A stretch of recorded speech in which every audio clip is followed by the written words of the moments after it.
Discussions Unfiltered. Coach Rob here, Coach Jace right next to me. We are back in the studio. It has been a long weekend for me. I know it's probably been one for you as well. Yeah.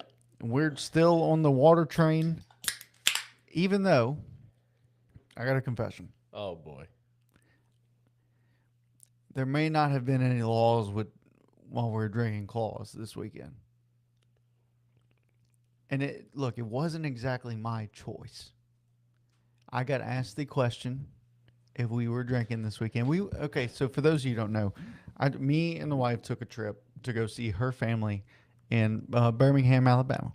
Okay, Boy. that's why you saw the video of me at Hoover Met. We were leaving, and we were at her cousin's volleyball tournament at the Hoover Met, and big, huge facility. If you've never been, I suggest you go. I would love to go this year, but I cannot.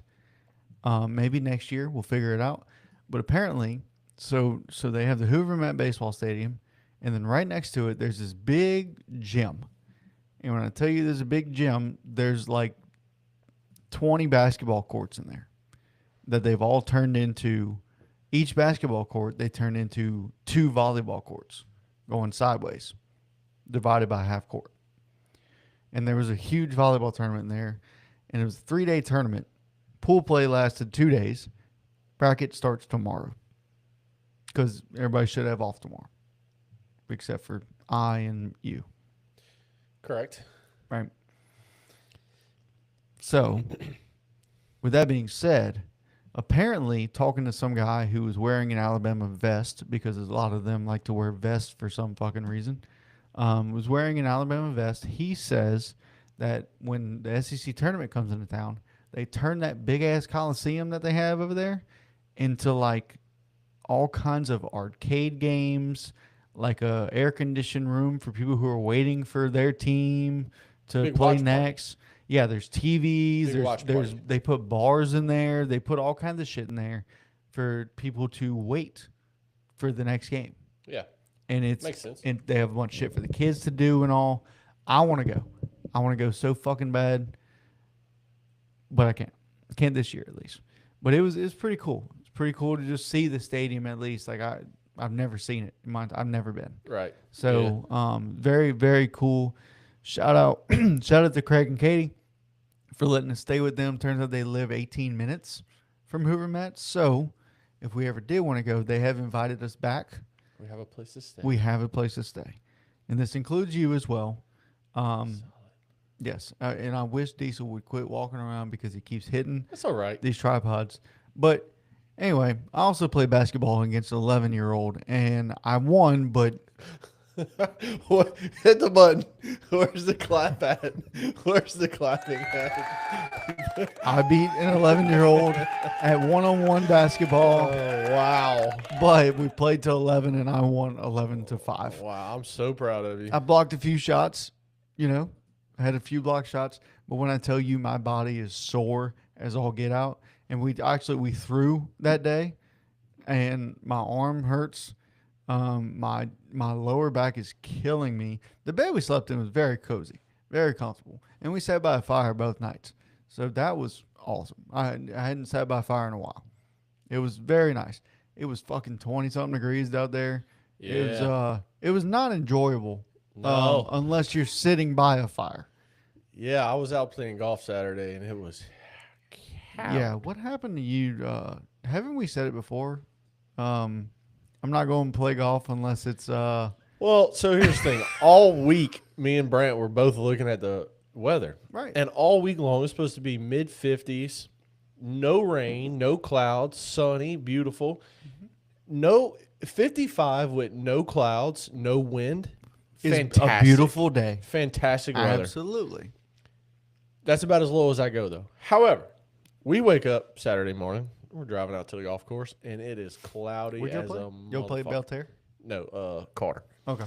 It's cloudy as all get out. We getting sprinkled on driving over to the golf course. Brant calls me. He's like, bro, I'm 35 minutes away, and it's raining on us in Baton Rouge. I was like, dude, I know. I'm 15 minutes away, and I'm getting sprinkled on right now. Like, And he goes, where did this come from? We're supposed to be fucking sunshine, not cloudy. Dude, we teed off at 11:15. And you know, typically that 11 to 3, it gets hotter. It's the hottest part of the day, essentially. It got colder the whole time. Oh. And come number 14, it was a slight drizzle and about 20-mile-an-hour winds. You did what on number 14? I did not take a drizzle. We were getting drizzled on. And you took a drop? Buddy. Actually, number 14 was my first drop. First ball and only ball lost on the course all day was on number 14. Hey, what'd you shoot? I didn't look. 86. I saw it pop up. I tripled that hole and I doubled the next hole, and it was just it got to be where you couldn't hold a golf club comfortably anymore. Couldn't feel your hands. I get it. And on 13, I'm in the fairway, and I thinned one, and my hands were ringing for like the next 3 holes, dude. Hands will be ringing. Yeah. But it went from 52 and cloudy to feeling like it was 52 cloudy and felt like 50-ish maybe. It went to probably 44 and felt like 33. And Carter's such a nice course, and man. it was miserable.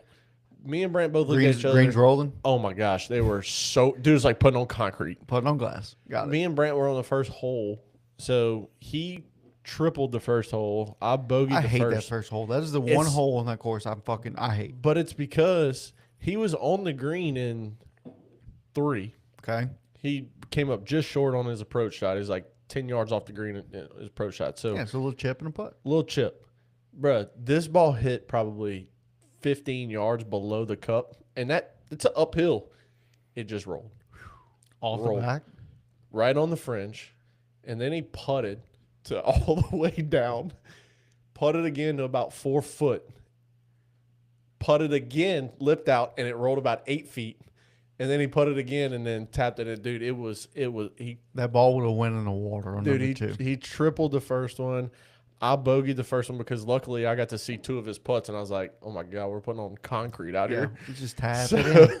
Dude, number 2, he was about 6 feet downhill on a downhill putt. And when I tell you, if you would have looked at his putter by itself, you would have thought he was tapping in a 1-inch putt. That's how soft he hit this ball. And it was gaining speed before it went in the hole. He drained it. But it was gaining speed. If that ball wouldn't have went in, where he was downhill, and that whole second hole from back to front is all downhill. There's no uphill there. That ball would have been in the fairway, and he would have went walking to the cart, grabbed his 56, and would have been chipping from probably 20 yards off the green. Had that ball not gone in. Like, it was rolling out there. But I shot 86. I doubled twice and had a triple, and that triple was my out of bounds ball, and then I just couldn't do nothing after that. I hit it out of bounds, and then where I had to drop, I had a giant oak tree in the way. Had pitching wedge from 140, tried to fly it over. I hit it dead in the middle of the tree. Kicked out left in the middle of the fairway. I was 115, grabbed my 56 degree, flubbed it. Oh, that's always good. Told Victoria, just drive up. I'm walking. Yeah. He walked up. It's one of those days. Hit the next one, and I needed another yard. It hit just before where I wanted it to hit. And I had the backspins. I can never spin a ball. I don't know how to spin a ball. I don't know either. And for whatever reason, yesterday had the backspins. I mean, I hit that number 8, the par 3, with the water on the left, and then cross over the road to go to 9. Yeah. All right, number 8, perfect ball. Hit about 10 feet from the cup. Sucked it all the way back to 40 foot, 45 foot. And I'm like, all right, cool. I don't know how to do that. I wish. I would love to say, oh, yeah, I just did this and got a bunch of backspin. Dude, I don't know. But, yeah, they were rolling pretty good. But that was my 3 bad holes. We didn't put any birdies on the board. I don't know if I could say that person's name, but you know who comes out there whenever we play in Springfield? Yeah. They came join us for 4 or 5 holes, and how'd she hit them? Always great. She's a stud. So absolutely. They came join us, which was really fun. But nonetheless, it was cold.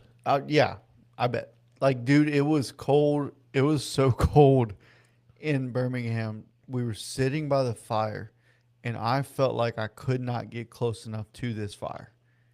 And we'd throw two more logs in it, like make it huge. It felt like it was burning my face, Yeah. but also I'm like sitting from me to my laptop from this fire. And dude, if you back up 2 inches, freezing. You are frozen solid. And it's crazy how frozen you are. And then we're like, all right, it's bedtime. So we get up, we grab some water, and we go to bed. Well, we get to go to bed, dude.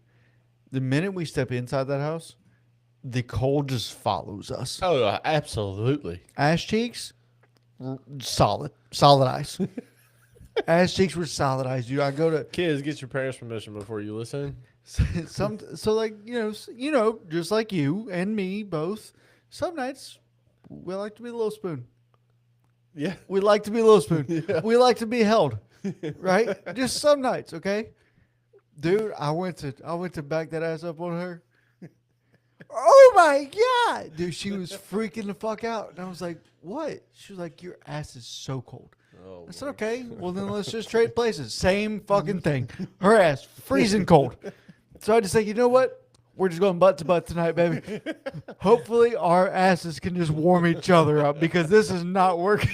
oh my god, Dude, it was so fucking cold. That's hilarious. It was so cold. But speaking of being cold, it's too cold for baseball right now. And you know who just got a little bit warmer? Nolan Arenado. Going to Arizona on a trade. Yeah. A trade that, look, and you said it, you put it in the notes here. Last episode, we talked about how the Diamondbacks need that Suarez. They need that Gino Suarez. They need someone to cover that corner. They had two holes, right? First and third, where there are two big holes in their infield, especially. I mean, outfield, you still got two. Well, you could play Gurriel out there. You don't really want to, though. He's declined a little bit, but you know, Alec Thomas can cover a lot of ground. Bat's never going to be there. We know that. Corbin Carroll, superstar. We know that. Cattell at second, Perdomo at short. You got a Gold Glover at short that is really coming to his own over the last 2 years. And you got Cattell, superstar player. We know this. Yeah. Gabby Marino, we both love Gabby Marino behind the plate. And it was really, Jordan Lawler, who they've played in the outfield a little bit. Maybe he gets some outfield time now because we talked about him being at third base, right? Jordan Lawler's a natural shortstop. That's what he came up as. That's what, he was drafted as. There's really not a spot for him. You're not moving Perdomo, right? You just got Nolan Arenado, 10-time Gold Glover, 6-time Platinum Glover. You're not moving Cattell from second, so you don't have anywhere to play him because you're not playing him at first. So maybe you put Gurriel in the DH spot. You keep Alec Thomas in center. You throw Lawler out in left field. And now your outfield is really set because I don't think they're going to go spend any money. I mean, this is a trade where they got rid of a 8th rounder this past year, I think it was. He hadn't even pitched yet since he got drafted, is who they got rid of in this deal. And you get Nolan Arenado. Look, there's still some in the tank. And I think playing on a new team, he's going to be playing for something. This team's not ready to call it quits yet, even though we've kind of seen what they're doing. They got a lot of question marks pitching-wise. We talked about that too. But Nolan Arenado, look, the Diamondbacks essentially have Nolan Arenado for 2 years, $11 million. I'd take that deal all day long. Yep. Okay, now his contract does not read 2 years, $11 million, obviously. There's a bunch of payouts up in here. Colorado's still paying some. The Cardinals sent $31 million, I think, in this deal. He's got 2 and 42 left on his contract. They're sending 31, so you're essentially getting him for 2 and 11. And it's 5 years $5 million this coming year. $6 million next year is what the deal is for Arenado with what the Diamondbacks are going to be paying. So, in my opinion, you get a guy that locks down third base. You know this. Even if he only hits 250, 260 with 18 homers, like you got good production because we're a month out from pitchers and catchers reporting, a month and a half out from players reporting. Like there aren't many guys out there, and Gino did a great job for you before you traded him. But do you want to pay a 34-year-old Gino Suarez 3 years and $60 million that he's going to probably want, or 3 years and $54 million at 18 a year, or do you want to pay Nolan Arenado 2 for 11? I'll take 2 for 11. Yeah, I take that all day, and you just kind of see what you get at this point, because Arenado's. I mean, I'm not going to say he's been on a downward spiral, because it's definitely not a spiral. No, It's a downward trend. yes. It's trending that way, but it's Arenado could be great again. It's also trending that way on a team that continues to get worse and worse and worse and going into their rebuild. Right. I mean, like the Cardinals right now, I'd be surprised if the average baseball fan can name 4 Cardinals right now. Because Mason Wynn. you can name Mason Wynn and Brendan Donovan. And the only reason you know Brendan Donovan, well, not the only reason. He was an all-star. He's an all-star, and he's been in trade talks all offseason. Yeah. Is Lars still there? Newbar? Did they trade Newt? I don't. He's on the block if they didn't yet. So Lars Newbar would be my other one. Honestly, dude, I couldn't fucking tell you. That's what I'm saying, bro. Like it's a team that's continuously going down. They have not traded him. He's still with the team, but he's still on the block. I mean, this is a team that, is just getting worse. They're trying to cut payroll. They're sending out. They're paying. I think it was some $56 million next year to guys that's not even on their team anymore. Like, they're paying a ton of money to guys that's not there. So, it's just one of those things for the Cardinals. And look, again, if I'm Diamondbacks, I'm making this deal all day, every day. I drafted a guy in the 6th round or 8th round or whatever it was, a relief pitcher. Yeah. And he didn't even pitch for me in my organization. And I'm getting rid of him for Nolan Arenado for 2 years and $11 million. Yeah. I'm going to pay him $5 million this year and $6 million next year. I'll take that deal all day long. And look, if his legs or arm or glove starts fading, you bring Lawler back in. He plays third. Gurriel plays left. And Nolan DHs. Or if you're set on Gurriel not playing the outfield, you bring Lawler in to play third, and you put Nolan at first. Right. Nolan said last offseason, whenever he was in trade talks, he's willing to play first. Yep. So you can solve, 2 cornerstone issues. Now, do you want Lawler there? Probably not. But where else are you going to put him? At this moment, that's not left field. Yep. Because it's not the infield. Yep. It's not, and you can't call up a 23-year-old and have him DH. It can't happen. No, it's not. That's not the way that things go. Yeah, it can't happen. Gurriel's probably going to be DH. Yeah. Right? And you got to find a spot for Lawler. Yep. You have to. Unless you just send him back down, but I don't think you do that. Or use him as a trade piece for pitching. Yeah, but who? Well, you can go get Freddie Peralta from the Brewers. What's crazy to me is they were looking at trading Cattell. Yeah. And then they said, no, we'll keep him. And then they go, okay, now let's go get Arenado. And they were going to sign Bregman. Right. They were in the loop to sign Bregman. Yeah. So in what direction are they really headed? Yeah. Like, it's... I think we could see, I'm not going to say a fire sale, but I think we could see Cattell going back on the market this summer. So you think they go like how the Twins did last year? No. It's not going to be a complete fire sale. They're not getting rid of Corbin Carroll. The only way you get rid of Corbin Carroll, Carroll, Twins didn't get rid of Byron Buxton. Yeah, Corbin Carroll is going to command a whole lot more than Cattell Marte. 1, because of his age. 2, because of his contract. Yeah, like he can do more than Cattell. Now Cattell can switch hit and hit for more power than Corbin, but Corbin's younger. He can steal more bases. He's got the power. We've seen it before.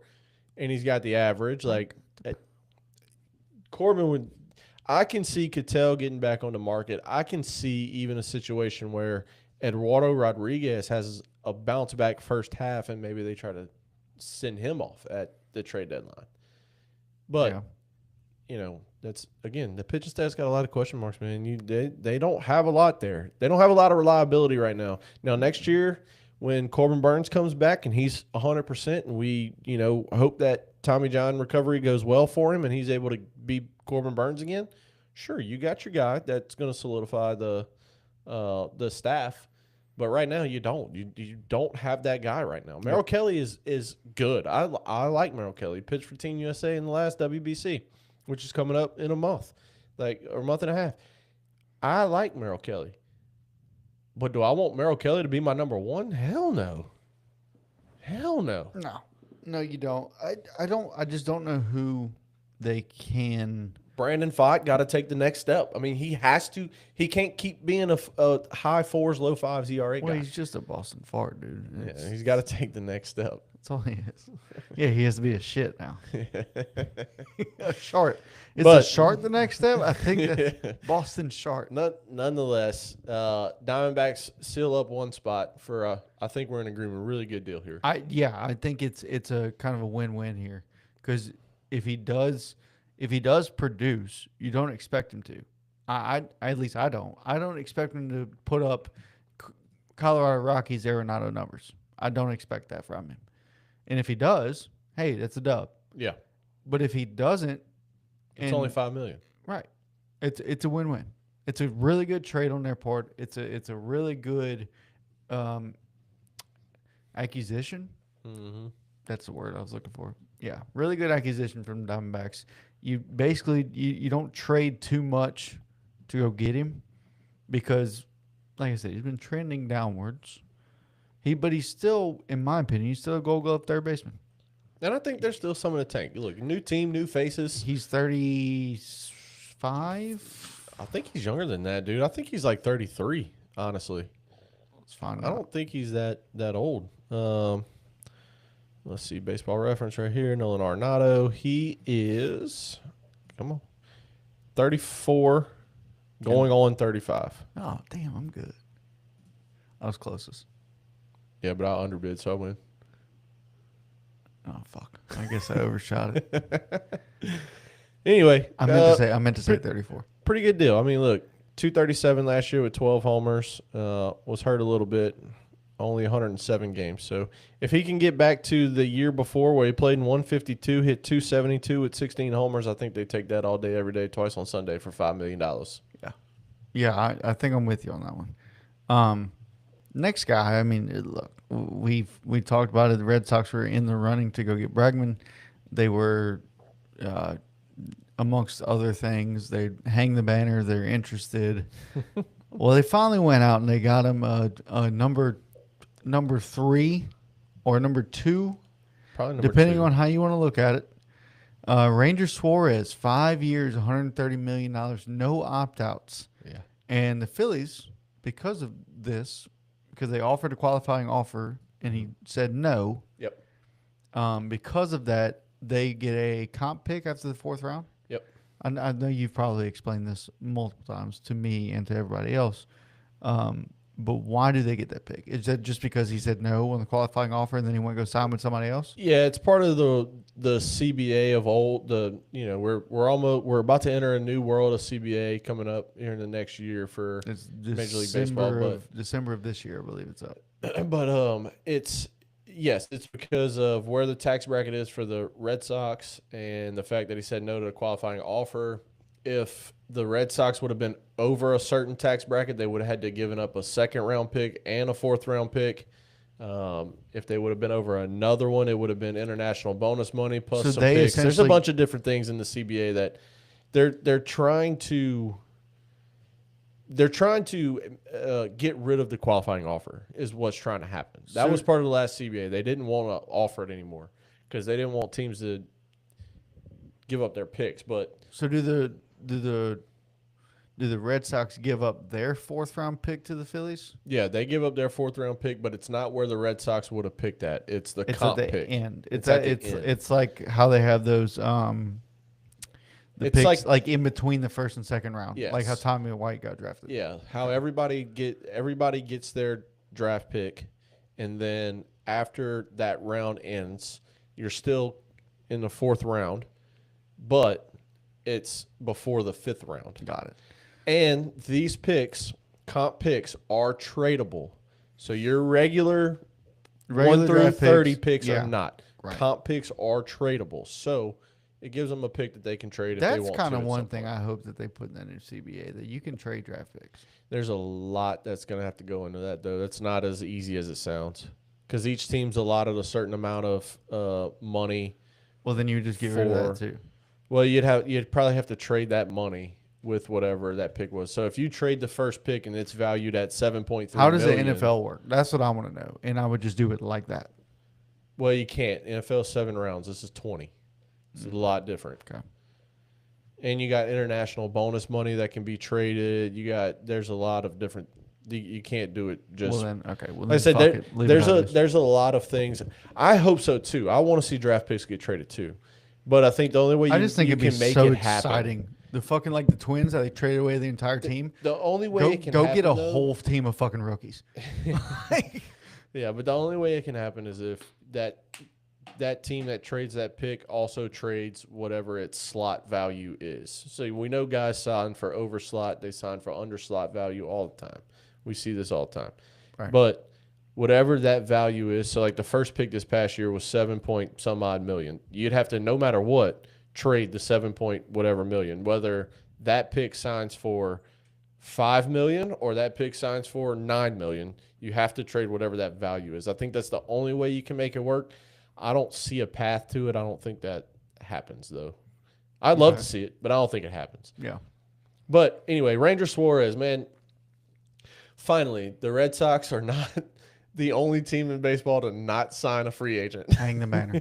I want to get one to replace our flag. I want to get the interested banner on the green monster and replace our flag with it. That's We exactly put our flag on that side now. Yeah, And we put it can right we can there? hang the flag wherever the fuck we Oh, want, man. or we can if we can find like a smaller, like maybe one to fit like over the diamond, like a sticker almost, Yeah. and just put interested Yeah. right there. I mean, This is a good signing for the Sox. We've been, if you listen to any Red Sox podcasts out there, ownership has been saying we're going to spend the Rafi Devers money. We're going to spend it. We're going to spend it. We're going to spend it. 300-something million, right? You didn't sign Bregman, which, you were right there. You didn't want to throw in a full no trade clause. I get it. Whatever. I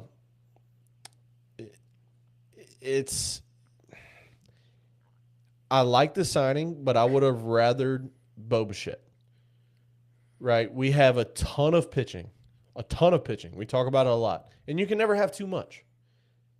We're lacking infield help right now. Trevor Story led the majors in errors at shortstop last year. yeah, All right. Not that Bo Bichette's glove is going to be any better. He's not a good defensive shortstop or defensive. He ain't even going to be a defensive player. if somebody's gonna give me like 15 errors a year, I'd rather them also hit 280, 290. Yeah, exactly. You know what I mean? Like he hit I'll 311 trade last that. year. Yeah. I'll trade that. Yeah, this is a guy that was going to lead the league in hits again before he got hurt in late September and missed the last 2.5 weeks Yeah. of baseball. Came back for the World Series. This would have been his third time in 4 years leading the league in hits. He did it back-to-back years, and then whatever it was last year, I can't remember what he went out with in like August last year and had the surgery that he missed, and then was doing it again this year, and in late September went down with that knee injury. And he came back in the World Series, and his first at-bat goes punchy to the right side in between first and second for a base hit, and it's like, oh, okay, yeah, he hadn't missed a lick. It was a sprained left knee on a home plate collision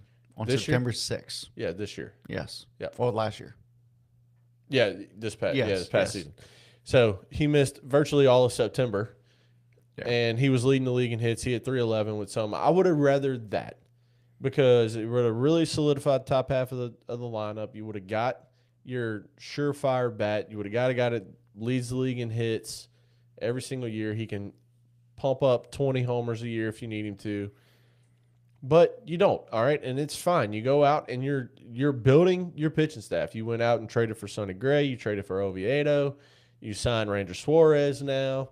You still got Crochet, Bayo. You got Cutter coming back. You got Pablo Sandoval. Not Pablo.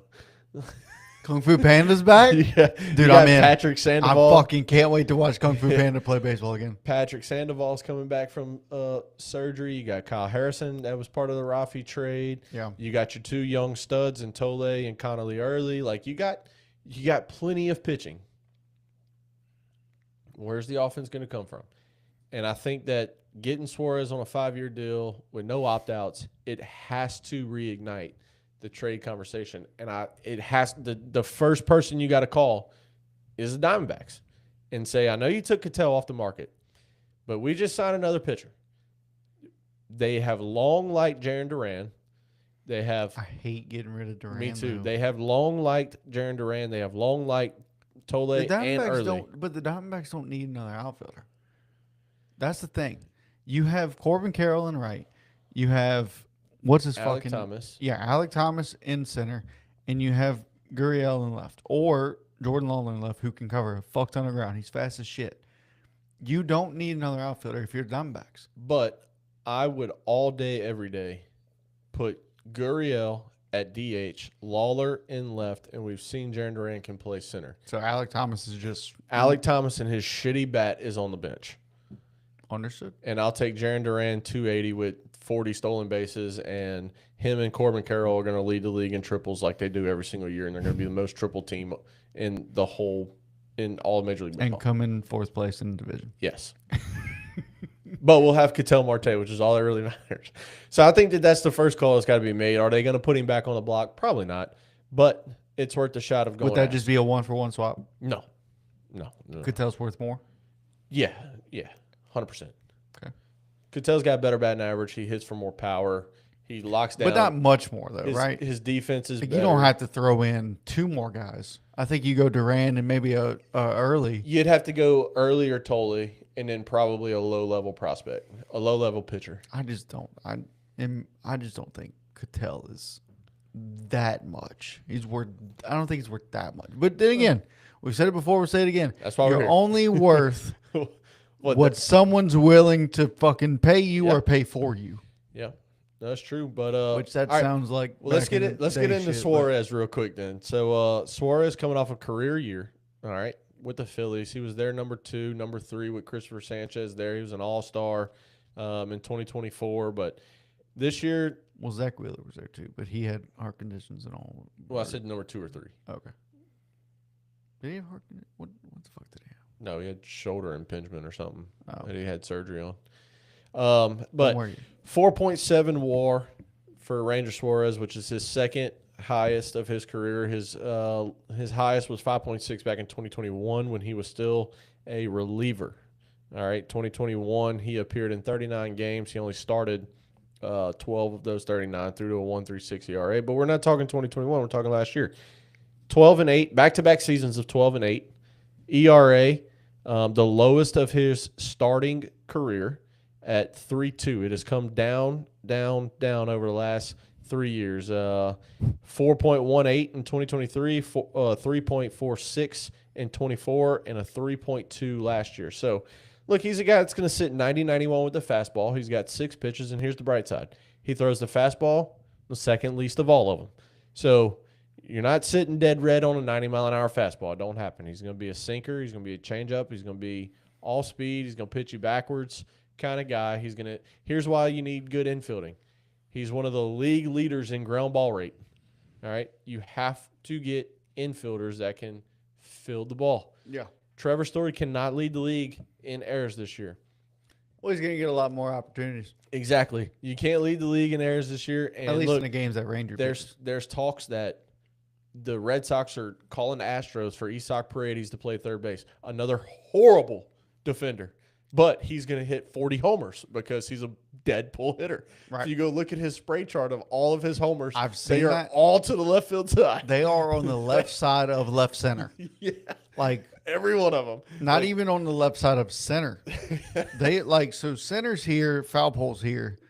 His spray chart is here. Yeah. He's a dead pull hitter, and he hits the shit into the Crawford boxes every single time he's in Houston. And he's a terrible defender. So you really can't have 2 terrible defenders on the left side of your infield. No, you can't.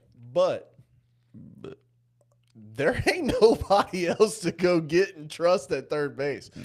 And I think Marcelo is going to be a second baseman for him because you just can't trust the other guys. I mean, and Christian Campbell don't want to. They already got him in the outfield. So is Hassan Kim still free agent? No, I gotta update the board. Okay. I didn't update the board. I didn't update it either. But speaking of Hassan Kim, he had hand surgery yesterday, and he's gonna miss the first 4 months of the season or something, or the next 4 months. He was gonna be the Braves' opening day shortstop. He's missing 4 months. No, they got to put Acuna there. God damn it. Yeah. So wait, who? Acuna.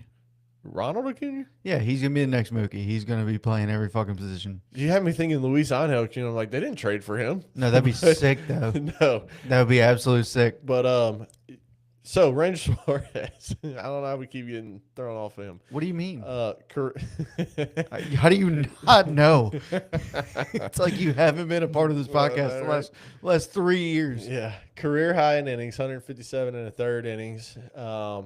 Look, if you go look at Baseball Savant and look at it, it's a bunch of red on the board, which is what you want. You want it to be bleeding red, and that is what his numbers do. That is what all of his underlying stats say, underlying numbers.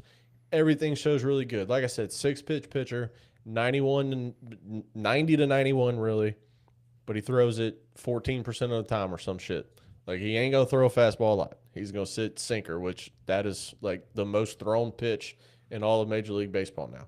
Yeah. So, got to have a good infield behind him. I don't mind the signing. You know, did you say there's no opt-outs? I think you Oh, yeah, said no that. opt-outs. So, no opt-outs in this deal. It's for 5 years. You got your 1-2 that you've been wanting. And if Bayo can take the next step in his development and really solidify number 3, you got your 1, 2, 3 of the future. And it looks really, really good if you're a Red Sox fan. And if you're on that team.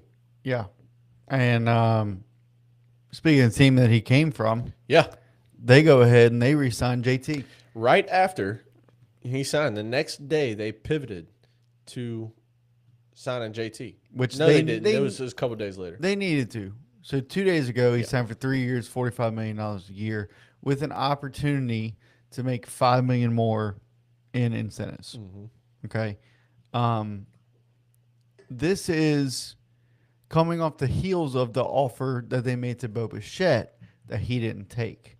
They tried to sign Bo for 3 years, $126 million. I'm sorry. No, the Mets gave him that deal. We'll get to that in a second. But they were looking at Bo. That's what it was.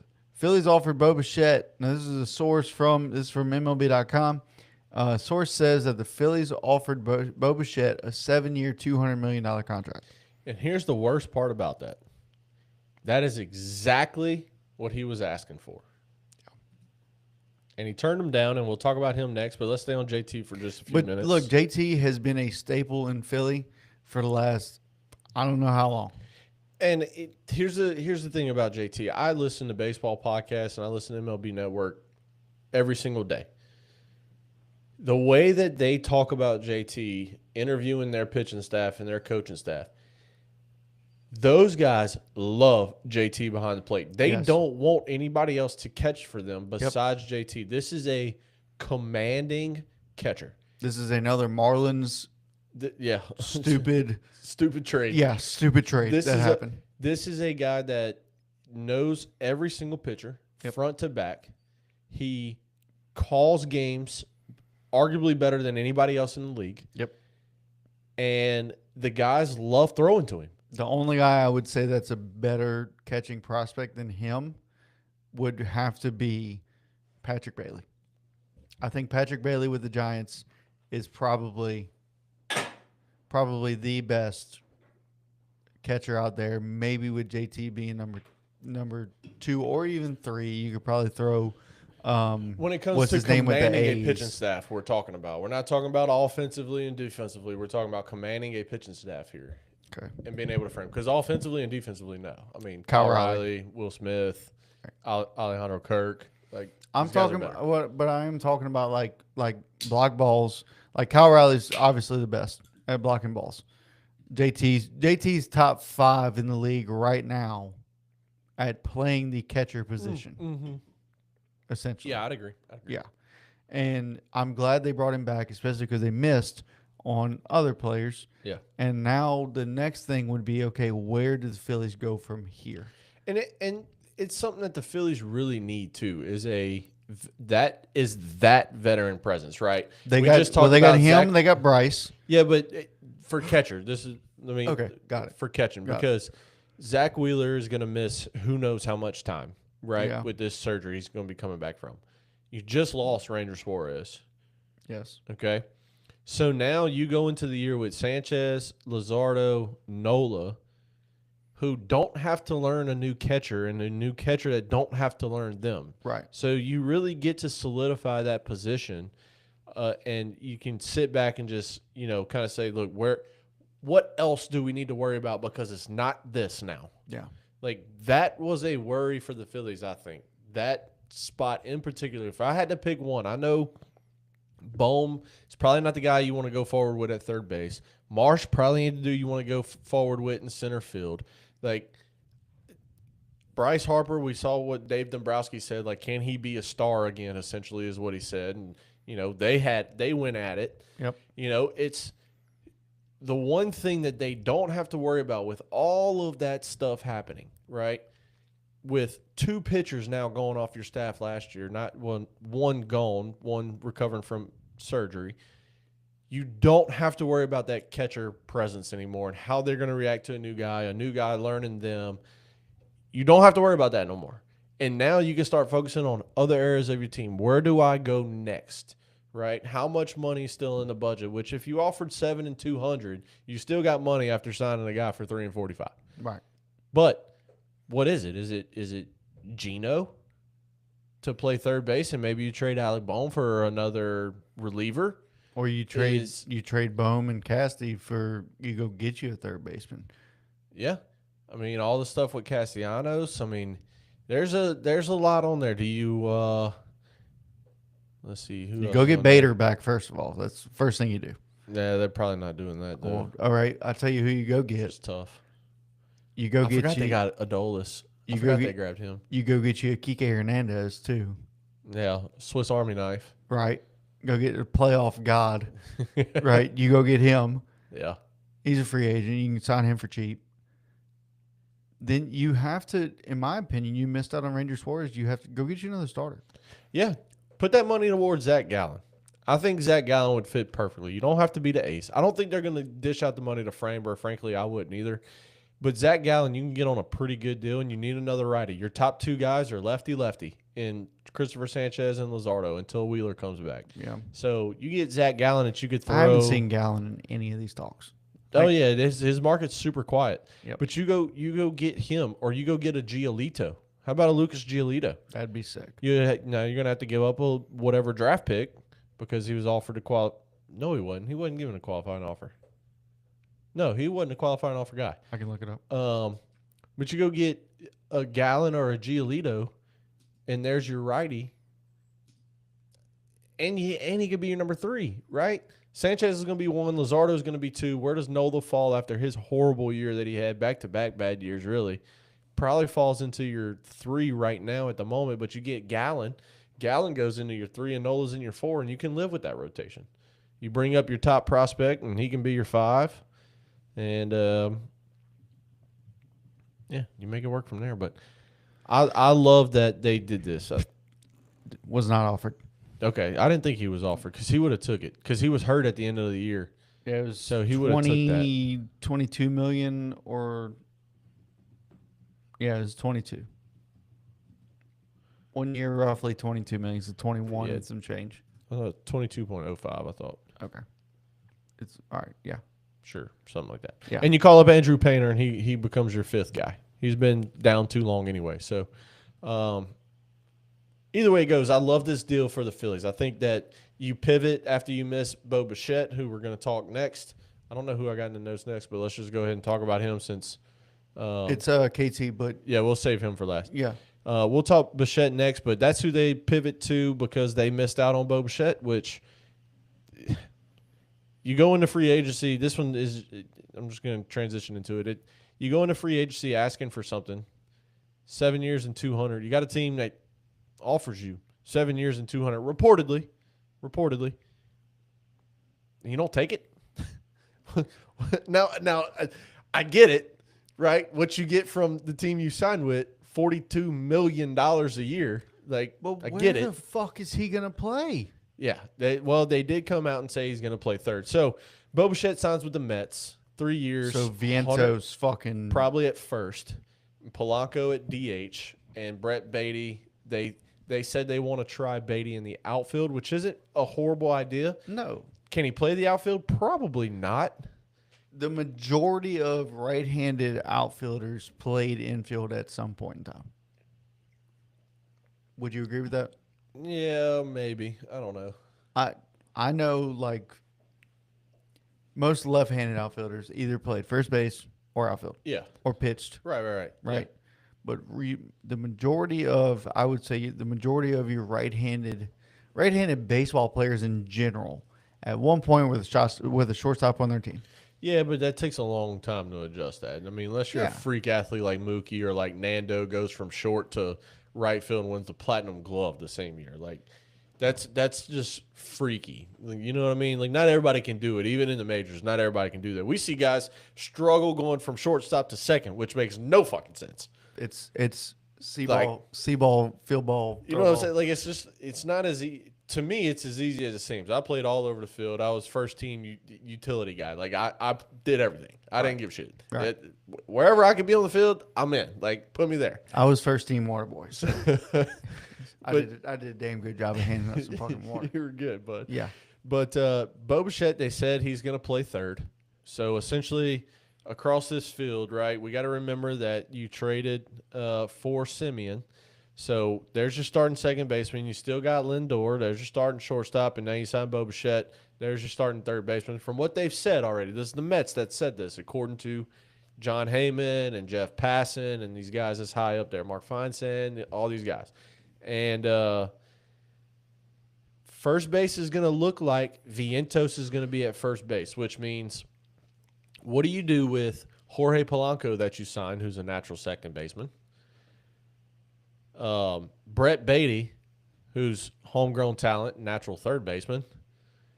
One of those guys is going to DH. One of them is going to be in the field, which I'm almost to the point where I would really maybe test Simeon at DH and let Polanco play second. But they're not going to do that. They're going to play Simeon at second for now. Would it be safe to say that the Mets are turning into the Yankees, just signing all the big names just because they can? But which ones? It's just Bo. But it's Bo. It's the fact that you Soto. signed Soto last year. You have Lindor already. Simeon's a bigger name that you traded for, or you signed. No, traded for him. That's Right, the one so that you they traded traded for. McNeil for. Yes, you lost Pete Alonso, so you do need to fill that void at first base. But I think they're doing it in the wrong way. Yeah, I don't. They need outfield help. I would have called Cody Bellinger. Like, you need outfield. The only guy you have in the outfield that's reliable is Juan Soto. You're not putting Tyrone Taylor. You don't want to pencil that guy in every single day. I don't think Cody wants to play in New York altogether. Yeah, I don't think so either. I don't think Cody. I think Cody wants to be West Coast. He said he loved his time in New York and he loved this, and he could see himself in pinstripes forever. Well, guess what? They have an offer right now at 5 years, 160. Fucking sign it. He's not going to. No, and the Yankees already said he wants to go back on the West Coast. The Yankees came out today and said they're not getting a bidding war. We got our offer out there. If he don't sign it and go somewhere else, so be it. We're moving on. This was the report. This was the report. What, 2 weeks ago? I said the same thing about the Yankees are willing to move on from him. Yeah. On the pod. So yeah. This is a. I mean, I really don't understand the move from the Mets. I would have went get Cody Bellinger, man. Like, because they pivoted to Bo because they missed out on an outfielder, and as soon as that outfielder spurned them and signed with the West Coast team, like 10 minutes later they signed Bichette, and we're going to talk about the last guy here in a few minutes. You're not putting all your chips in the middle of the pot for an outfielder that you miss on and then go sign an infielder that you already have an abundance of. And the thing about Cody is Cody has experience playing first base in the major leagues. Yes. So he's a gold glover at it. So I don't know if he's won one there, but he's a perennial gold glove candidate at every position he plays. Right. And he could easily just fill that right there and probably give you 280 to 285 average with 30 a year. Mm-hmm. Possibly, give or take 5.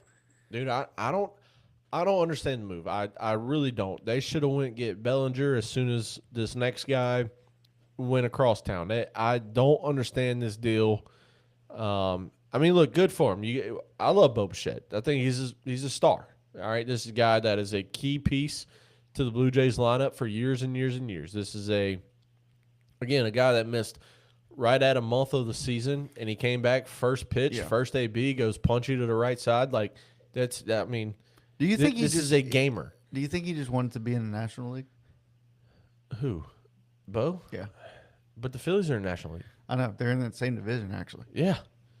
That's I don't know, dude. Like I'm just trying to think his thought process as to why he didn't sign with the Phillies. Maybe he thought, okay, they're not trading Bohm because they haven't. Trey Turner's at short. He's not moving from that. Second, maybe that was my thought process. That if he signed with Philly, he was going to play second. Well, then they'd have to trade. What's that lefty? Bryson Stott? Yeah, Bryson Stott. Yep. Yeah, that's right. I forgot about him. But if he's good with playing third, then you've been talking about trading Bohm for the last 2 years. Fucking trade him. I know. And that's the thing. I don't know. I'm trying to figure out his thought process as to why not the Phillies. Because he had that long-term deal on the table. Now, unless he's saying, well, I'll just go play with the Mets for a few years and then be like, oh, okay, now I'll go play with the Phillies. Yeah, I mean, look, but by that time, the Phillies team is going to be fucking just deplenished. I was going to say maybe he thinks the Mets are just a little bit younger, which, I mean, I guess they are. You know, Bryce Harper's mid-30s, Schwarber mid-30s, Turner mid-30s. Like, okay, Wheeler's old, all right, 36. Already said he's going to retire after the 2027 season or when his contract runs out. Nola, 33, 34, had back-to-back down years. Like, JT, 35, you know, maybe he says that they're a little bit older, but Marcus Simeon's what, 33, 34? He's on the older side. He is. I don't know. I don't understand. I don't get the signing. I really don't. I get, you know, you want a top of the lineup presence where you can put Bichette in the leadoff. Yelling at you. No, she's looking at Diesel. Oh. Where you could put Bichette in the leadoff with Lindor and Soto behind it, but I don't know, man. If I'm the Mets, I would have called Bellinger. I would have called Bellinger, and they might have. That's the thing. They might have, but then they also might have saw, okay, well he's played right. We have Soto in right. We don't want to mess that up. No, he ain't played right. He's been in New York. Who's their right fielder? Judge. Thank you. I'm sorry. I'm a dickhead. I'm sorry. I don't know. Diesel, quit enticing the cat, dude. Just beat her up and move on. Jesus Christ. I don't understand. I don't understand animals just as much as I don't understand this fucking mess deal. Because she will sit there and yell at him and he just sits there and just My sister was watching the dogs whenever we would just take one paw. Dude, she's done it. She's given him a 2-piece before and it was awesome. Diesel. It'd take Diesel one paw to the face. He's not going to do that. No, he's not. He's a scared little. That's why his middle name's Marie. That's 100%. But Bo Bichette to the Mets, what a wild deal. 3 years, 126, 42 mil a year, and it's 2 opt-outs, I believe, in that deal. You can opt out after both. I have. That's one thing I hadn't looked at. You might have sent it to me, but I have not looked. I think it's 2 opt-outs. I can double check. Bo Bichette. What the fuck?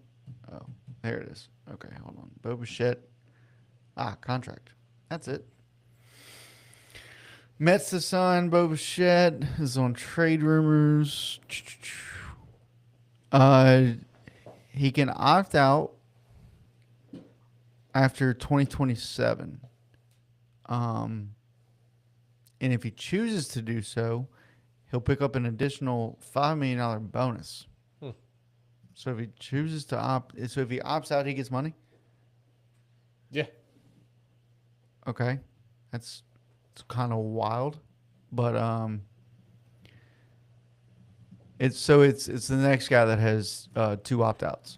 Yeah, so let's go ahead and talk about this next guy because I got a lot to say, but not much to say. a lot, but not much. I cannot wait to hear Yeah. this. So Let me give my opinion. Yeah, go ahead. Go ahead. Go ahead. Because yours is going to take a lot longer. Even though you say you have a lot to say, but not much. I Yeah. guarantee. So the Dodgers signed Kyle Tucker. Okay, he has 2 opt-outs post 2027. All right. Now, the Dodgers being the Dodgers, he signs for 4 years, $240 million. With his deferred money and his signing bonus, I think it ends up being $57.1 million a year is what he ends up making. I think I read that correctly. Mm-hmm. The Dodgers are gonna do this until someone tells them otherwise. And come at the end of the 2027 season, when there is going to be a lockout because the owners want that the owners want a salary cap. Obviously, players do not. For this reason right here, okay? Because if you give them a salary cap, now all of a sudden, yes, you make it fair, but you don't need a salary cap; you need a salary floor to make these teams like the A's, like the White Sox, like the Twins, those teams, to make them spend their money. Right? Salary cap's not going to do that. Salary cap's not going to do that. Salary floor will do that. Correct. Right? So when it comes to this signing, I am okay with it because the Dodgers are going to do this until someone steps in and says no. And no one's going to do that. That's why there's going to be a fucking lockout. I can see it now. I'm not that so Raven. I can't actually see into the fucking future. But let's just get this straight right now. When Bryce Harper came out and said, "Don't fucking talk to me if you're talking about a lockout in here. Get the fuck out of our clubhouse if you want to talk about a lockout." That shit's real. Yeah. No fucking player wants a lockout because of this exact reason right here. They get Kyle Tucker, who adds another left-handed bat to this already ungodly lineup that they've put out every single year after year. We said when they signed Ohtani, 8 out of 10. Mm-hmm. Then they signed Yamamoto. We said they got to win the next 10 out of 10. And they've won 2 out of 2. Here comes 3 out of 3. They are. I know we're not doing our picks yet, but they are already my pick to win the fucking World Series again. And it is because they just keep adding and they don't lose a fucking thing. They might not have 100 wins, but they don't need 100 wins to get to the playoffs. They don't need 100 wins to win this division. They just need to shine in the playoffs. Sure, you don't have Kershaw anymore, but guess what? Kershaw was also on a downward trend. He does good when he's needed, but he's not needed that much with this fucking lineup, with this pitching rotation, with this everything they have. He's not needed. So you lose, sure, I'll lose Kershaw to retirement. You had a fantastic career. Fucking good luck on the way out, bud. You don't need it. You are the man. You are the man in L.A. But guess what? You got about 50 more sitting in the dugout right there. You have an outstanding group of players. You have a team. That's the thing. Everybody thinks like the Mets. You throw all this money at these players and you sign them and, we're going to win 100 games this year. No. Yankees did it for years and years and years. Haven't won a fucking World Series since 2009. Mm-hmm. Yankees still do it. They throw money at the biggest names out there. These guys have a team. There's a difference between having a bunch of good players and having a team. Yeah. These guys are all, I guarantee, Kyle Tucker's going to walk in there, and they're all going to embrace him with open arms. Mookie's going to have him at the house. Like, Shohei's going to be speaking English all of a sudden to him. It's going to be a great fucking time. That dugout is just, now all they have to do, this is the one more, they have to make one more signing this year, and you got to bring Kike back. You have to. You have to bring Kike back because I guarantee Kike is he's a part of the glue that holds everybody together. I think he is that glue guy that you need on this team if you want to make another run. You keep him on the team till he's fucking 50. till Shohei retires, you keep his ass on that team because he is a clown. He is postseason. Kike needs to be studied. Yeah. He is amazing. Kike is a great, great, great just person, right? And that's the thing. They don't just have great players, they have great people. And they have great people surrounding them. Dave Roberts should win manager of the fucking year in the NL every single goddamn year because of what he's able to do with this team of superstars, because most superstars want all the spotlight on them. These superstars want all the spotlight on their teammates. Yep. And that's what makes this Dodgers team phenomenal, in my opinion. I always have to say that because everybody's opinion is different. That is mine. I love this signing. I love the fact they're bringing Kyle Tucker in, and I promise you they will win 105 games this year and win another fucking World Series. Yeah, I love the signing. There's a lot of angry people. Oh, 100%. But guess what? Don't be mad at the Dodgers. It is not the Dodgers' fault. Be mad at the Red Sox. Be mad at the Braves. Be mad at the A's. Every single organization except for the Dodgers. Be mad at everybody but the Dodgers. Okay? Where's their buying championships? They're cheating baseball. They got too much deferred money. Is there something in Major League Baseball that says the Dodgers are the only team that can defer money? Because I don't think so. In fact, I know so because every July 1st since 2001 has been whose day, Coach? Bobby Bonilla. Yeah. Why is that? Because the Mets owe him a fuck ton of deferred money till I think 2035. Huh. And that was since 2001. Deferred money has always been around. Would you be surprised if I think somebody still owes King Griffey Jr. money? They do. Yes. Yeah. Yep. So here's what I got to say, and this is why I say I have a lot to say, but I don't have a lot to say. The Dodgers are not ruining baseball. Okay? Yes. I had to look away so I didn't laugh. The Dodgers are not ruining baseball. Okay? If anything, the Dodgers are saving baseball because they are willing to spend the money. Every one of these teams has a valuation of over $1 billion. The A's have a valuation of $1.1 billion. Every single team in Major League Baseball is worth more than $1 billion. Every one of them. Owners, every one of them are worth more than $400 million. And I think it's all but 5 owners are worth less than $1 billion. The money is there. The viewership is there. For everybody's like, oh, they're ruining baseball. They're making it so obvious. Oh, they're making it so obvious that Game 7 of this past World Series 2 months ago, was the most watched World Series around the globe in 34 years. Don't tell me this game is dying.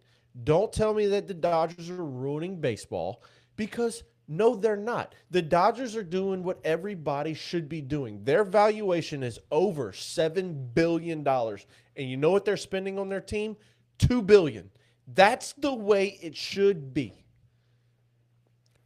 Take your money and spend it. Now, can every team spend like the Dodgers spend? No, obviously. Okay, I get that part. When you sign Ohtani to a $700 million deal and you made all $700 million back that same year, obviously you can't spend money like the Dodgers.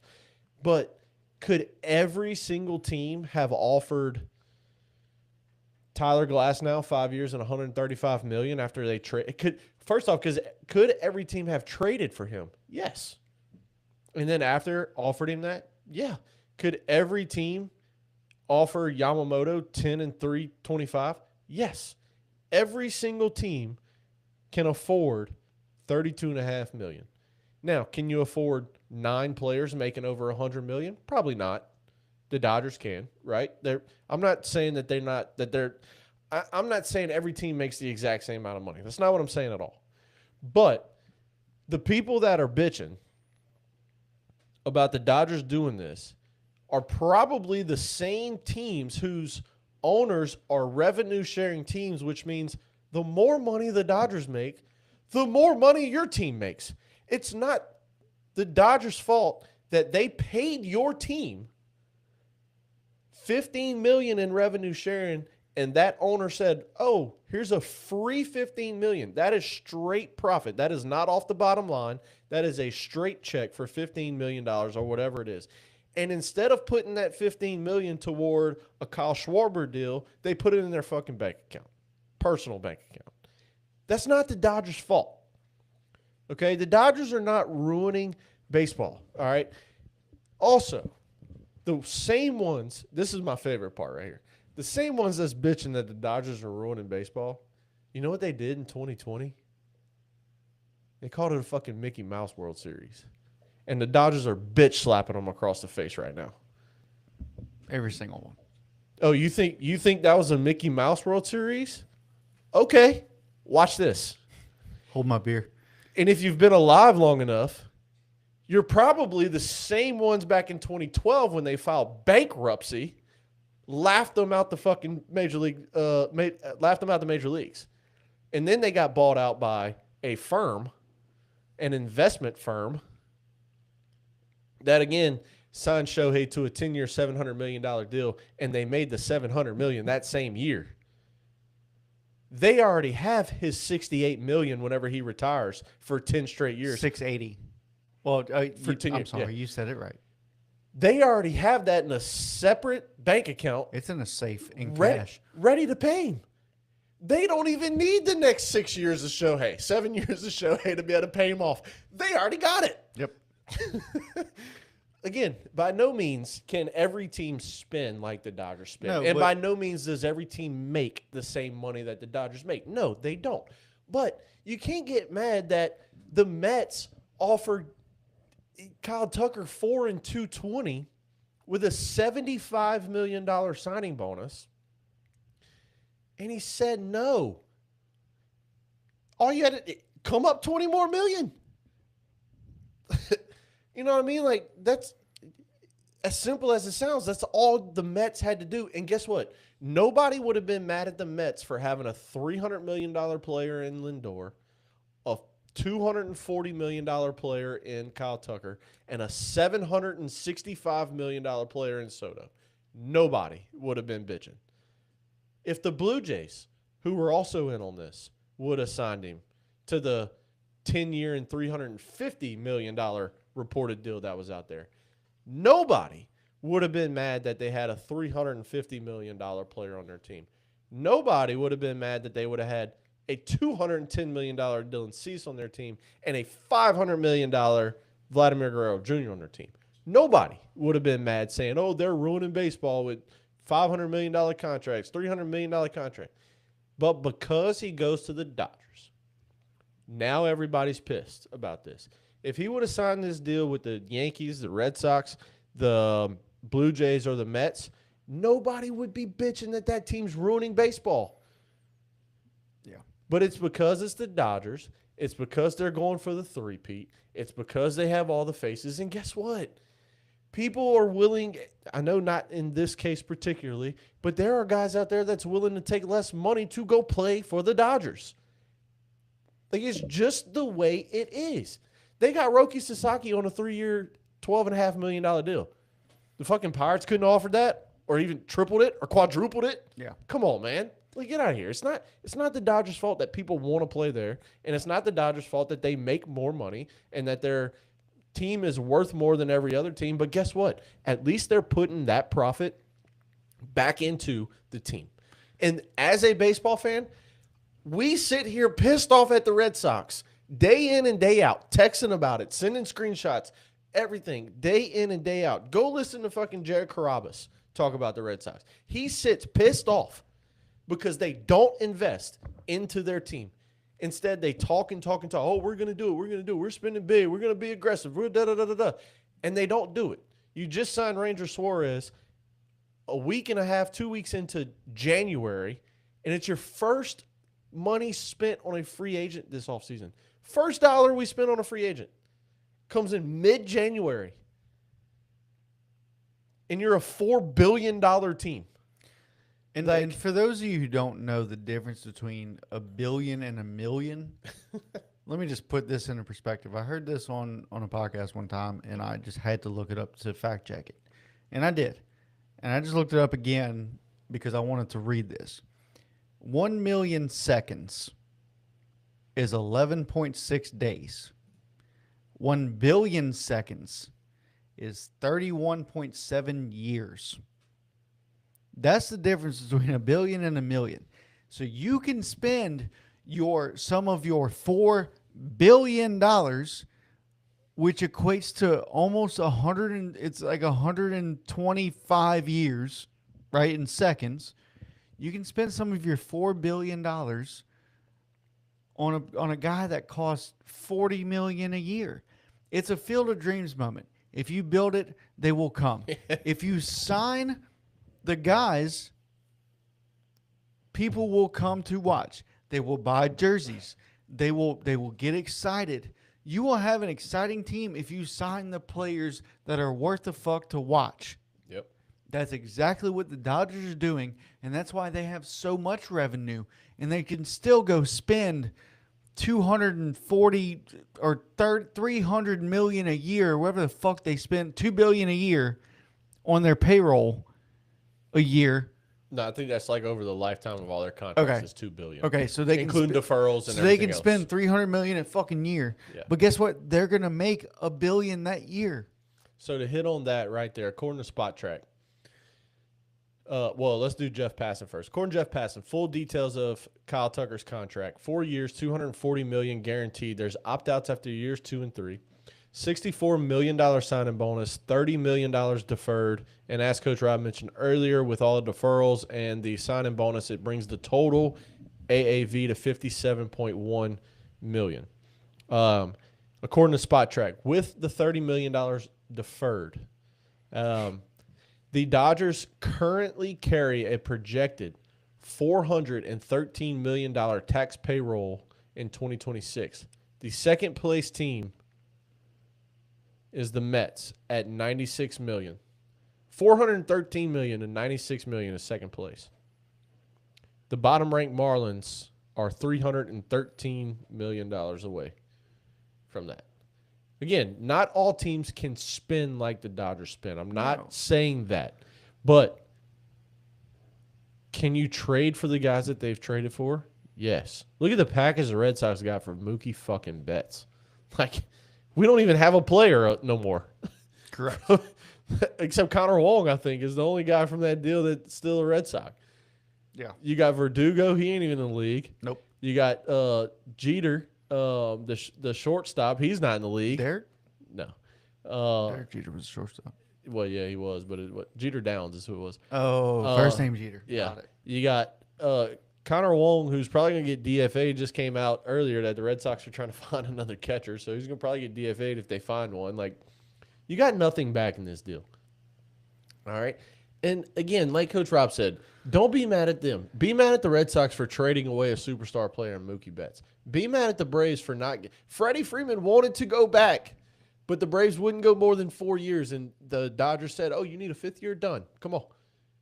And, boom, they got him. Max Muncy, third baseman for the Dodgers, was let go, DFA'd by the A's when the Dodgers picked him up and signed him. All right, Will Smith, homegrown talent, nothing you can do with it. And now the A's have another Max Muncy. Yeah, Teoscar Hernandez wanted to sign with the Red Sox in his free agency. Dodgers gave him 3 years. Red Sox only wanted to give him 1. Done. He's going to the Dodgers. Yeah. Andy Paez, homegrown talent. Okay. Who else is there? Tommy Edman. Tommy Edman. Nobody wanted him at the trade deadline because he was hurt, and the Dodgers coveted him for 2 years and went make a trade with the Cardinals. Yep. And got Tommy Edman for 1 player. Will Smith. Or 2 players. Will Smith, homegrown. Homegrown. Yeah. I mean, dude. But Yamamoto. The guy that fucking Shohei. The guy that pitched the 18th in the 18-inning game and closed it out. The redhead dude. He was let go. He's another DFA pickup. Like from the A's, I'm pretty sure he's a DFA guy. Like it's Number not 51. It's I know not you're the talking about. Dodgers' fault, bro. Like it's not like they're just going out and signing everybody. Yeah. And here's the scary part: the Dodgers lost $87 million off of their payroll this year. Kershaw. All right. Well, he was only making 15, but a lot more. So Chris Taylor's gone, Kershaw, Michael Conforto, Kike, and there's some I can't think of who else it was. But anyway, $87 million came off the payroll. Okay. Of that $87 million, I've said this before, they contributed to one thing, and it was Clayton Kershaw's out in the 14th inning of that 18-inning game. That was it. Kike. No, he was hurt. Playoff Kike? Yeah. Not the whole playoffs. Not the whole thing, but he didn't Kike contributed. Damn it. He did in In the post game, in the was locker room, game 7 in the 8th inning. in the locker room, wearing the half a helmet thing. No, game 7 in the 9th inning. Bases loaded, double play. Yeah. Double play. No, Mookie. Well, no, Mookie ended it with the double play. Got it. Never mind. Yeah, he ended it with double. But all those guys come off the books. Signing Kyle Tucker, signing Edwin Diaz, they still haven't hit that $87 million yet. So if they want to run out an even better team, they still got room to do it. Dude, Like, it's scary.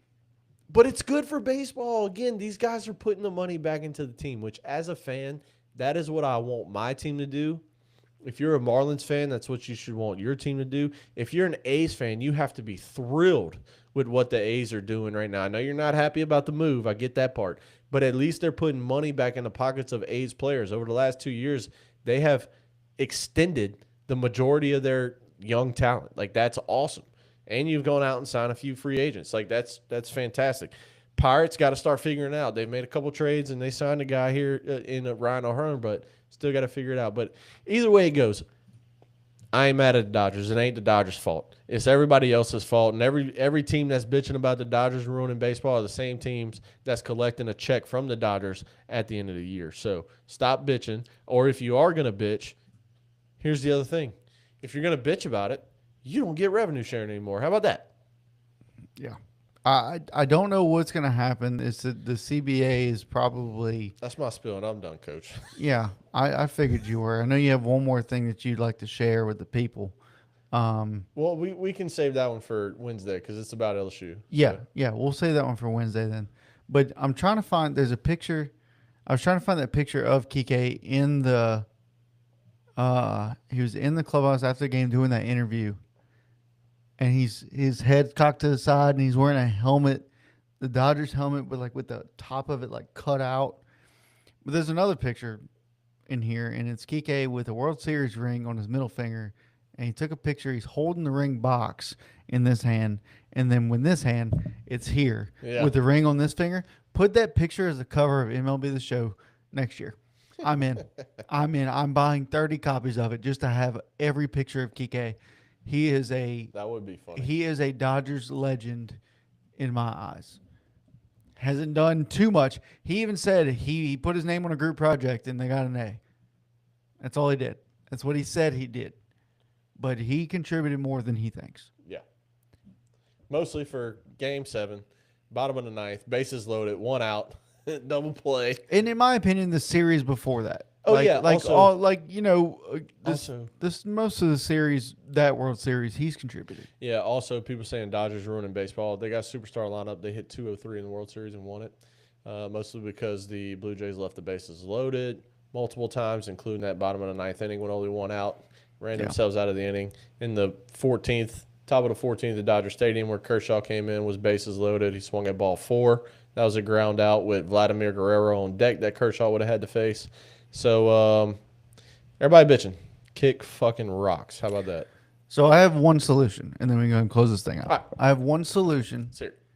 and it's keep allowing the Dodgers to spend this money, but allow every other team in the MLB besides the Dodgers to use steroids.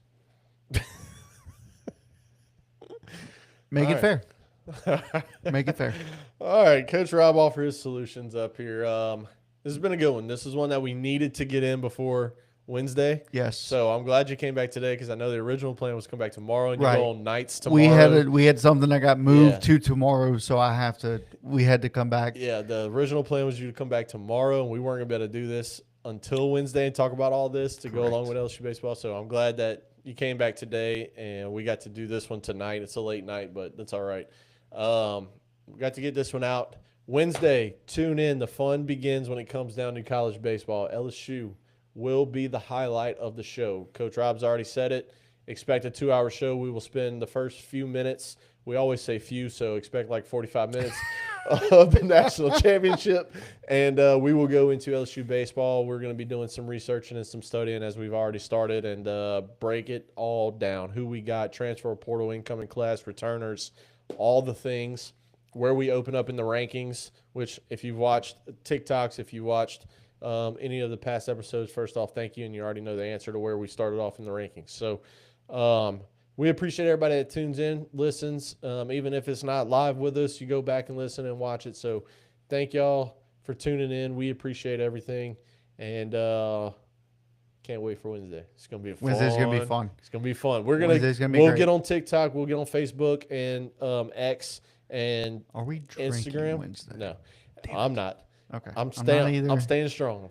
I'm not. And well, I am for the rest of the month, but this weekend. But we'll get on all of those platforms. We will figure out an absolute starting time. I know I said today, tune in around 6:45. We started at like 7:10, but we had a lot of things to talk about before we got started. So we'll get an absolute timing so that way everybody can tune in with us and have some fun. So it'll be good. Again, thank y'all for tuning in. Like, share, subscribe, follow us on everything, YouTube, Facebook, Instagram, X, TikTok. We own everything except Snapchat, really. So I'm going to go put all our names for everything in our bios of everything. Yeah, we need to. So if somebody finds us on TikTok, they can go to our they have everything. I'm going to do a Facebook promotion too with all of it. Okay. To put that out. So anyway, y'all know how this goes. I'm Coach Jace. That's Coach Rob, and we are your boys with Diamondback Discussions Unfiltered.